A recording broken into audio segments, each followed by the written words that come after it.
যতীন্দ্রমোহন বাগচির লেখা কবিতা কাজলা দিদি। বাঁশবাগানের মাথার উপর চাঁদ উঠেছে ওই, মাগো আমার শোলক বলা কাজলা দিদি কই? পুকুর ধারে লেবুর তলে থোকায় থোকায় জোনাই জলে, ফুলের গন্ধে ঘুম আসে না, একলা জেগে রই। মাগো আমার শোলক বলা কাজলা দিদি কই?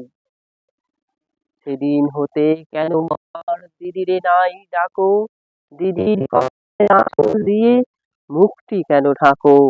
খাবার খেতে আসি যখন দিদি বলে ডাকি তখন, ও ঘর থেকে কেন মা আর দিদি আসে না কো?